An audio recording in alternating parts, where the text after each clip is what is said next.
Bonjour à tous, mon nom est Bachir Beka, je suis enseignant-chercheur à l'Université de Rennes. Je vais vous parler aujourd'hui d'un théorème d'Héminothère.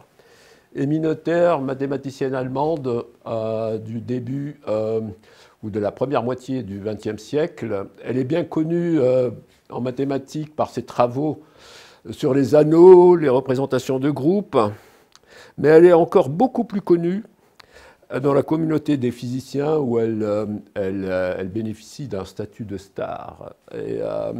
Alors, à cause du théorème que je vais vous présenter.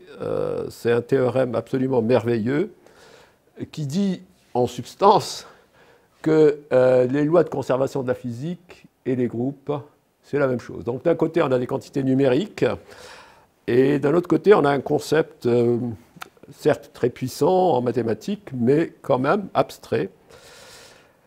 Alors, voici un exemple de cette correspondance. Vous avez à gauche les lois de conservation bien connues, énergie, quantité de mouvement, moment cinétique, charge électrique.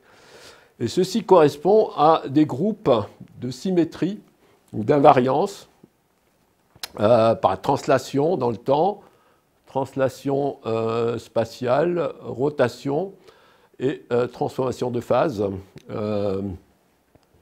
donc qui correspondent chacune à une entrée dans le tableau de gauche. Alors, je vais vous parler de la preuve et préciser l'énoncé aussi. Alors, un système classique en physique est donné par un espace des phases. On va prendre ici R puissance 2n, et un hamiltonien, une fonction sur cet espace. Et puis la dynamique est régie par un système de 2n équations du premier ordre, qui sont les équations de Hamilton. QI, ce sont les variables de position, PI, les quantités de mouvement. Alors, quand on a une observable, c'est-à-dire une fonction sur l'espace des phases, on peut définir son crochet de Poisson avec h, qui est l'expression qui est là-bas. Et puis, si on s'intéresse à la variation de cet observable sur une courbe de mouvement, sur une solution de l'équation de Hamilton, alors un calcul direct, utilisant bien sûr les équations de Hamilton, donne que la dérivée de f sur cette courbe, enfin par rapport à t, est égal au crochet de Poisson de f avec h. Donc ça, c'est un calcul immédiat, mais ça montre que f est constante sur les courbes de mouvement, c'est-à-dire une loi de conservation, si et seulement si le crochet de Poisson de f avec h est 0. Alors, voici maintenant, on va passer à la preuve du théorème de Noether, et préciser en même temps l'énoncé.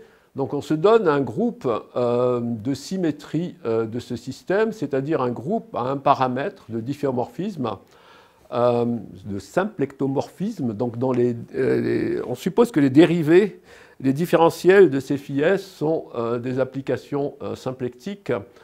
Et on prend x, on note x, le champ de vecteurs engendré par ce groupe à un paramètre, donc qui est donné par cette équation. Alors, les hypothèses symplectomorphisme entraînent que x, grand X, ce champ de vecteurs, dérive d'un potentiel symplectique, c'est-à-dire qu'il s'écrit, enfin les n premières coordonnées xi sont il y a une fonction f telle que les xi soient les dérivées partielles par rapport au pi, et les yi moins les dérivées partielles par rapport à qi. Maintenant, on dérive tout simplement h le long, h rond phi s en 0. La première égalité dérive tout simplement de la définition de x, donc c'est x le champ de vecteurs appliqué à h. Le lien entre x et f vous dit que ça, c'est exactement h, le crochet de Poisson de h avec f. Le crochet de Poisson de h avec f est antisymétrique, ça on le voit sur la définition du crochet de Poisson, donc ça fait moins fh. En conclusion, on a que le crochet de Poisson de f avec h est 0, si et seulement si h est invariante par phi s, ça veut dire que phi s est une symétrie du hamiltonien du système. Voilà, donc quelques citations amusantes concernant la théorie des groupes et le lien avec la physique. Donc je vous laisse les déchiffrer. Merci.